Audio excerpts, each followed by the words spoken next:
శ్రీ విష్ణు సహస్రనామ స్తోత్రం 76వ శ్లోకం. భూతావాసో వాసుదేవ సర్వాసు నిలయో నలః దర్పః దర్పదో దృప్తో దుర్ధరోధాపరాజితః. భూతావాసో వాసుదేవః.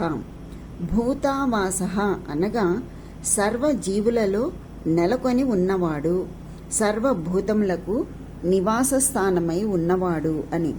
వాసుదేవః ప్రపంచమును మాయతో ఆచ్ఛాదింపజేసినవాడు, ప్రపంచమును తన పరాక్రమముతో ఆవరించువాడు అని.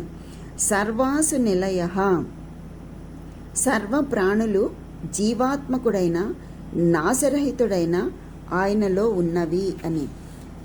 నిలీయంతే అంటే లీనము చేసుకొనివాడు అనగా సర్వ ప్రాణుల అసువులు తనలో లీనమర్చుకొనివాడు అని. అనలహ ఆయన విభూతులకు కీర్తికి హద్దు లేనివాడు. అలం అంటే హద్దు అని.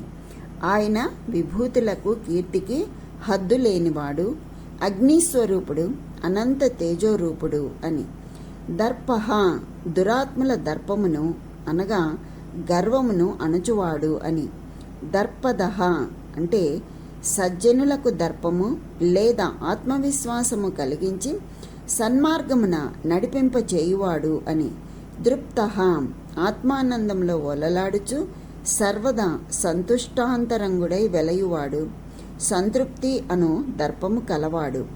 దుర్ధరః ఆయన దయలేకుండా ఆయనపై చిత్తము నిలుపుట అసాధ్యమైనవాడు అంటే నిరాకారుడు విముక్తుడు అగుటచే ఆయనపై ధ్యానము లగ్నము చేయుట కష్టతరమైనవాడు.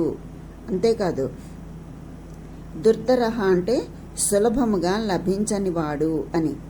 అపరాజితః పరాజయము ఎరుగనివాడు, అరిషడ్వర్గాది అంతఃశత్రువుల చేతను దానవాది బహిశత్రువుల చేతను పరాజయము పొందనివాడు అని. ఈ శ్లోకంలో 708వ నామం నుంచి 716వ నామం వరకు తెలియచేసి ఉన్నారు. భూతావాసో వాసుదేవ సర్వాసు నిలయో నలః దర్పః దర్పదో దృప్తో దుర్ధరోధాపరాజితః అనగా సర్వభూతములకు సర్వ ప్రాణుల అసువులకు నివాస స్థానమై ఉండి ప్రపంచమును తన మాయతో కప్పినవాడు, అగ్నిస్వరూపుడు, పరాజయము పొందనివాడై దురాత్మల దర్పమును అణచువాడు ఆయన. నిరంతరము తృప్తుడై సజ్జనులకు విశ్వాసమును ఇచ్చువాడు మరియు ఆయనపై చిత్తము నిలుపుట అసాధ్యమైనవాడు అని. అట్టి ఆ శ్రీహరికే శతసహస్ర వందనాలు అని. స్వస్తి.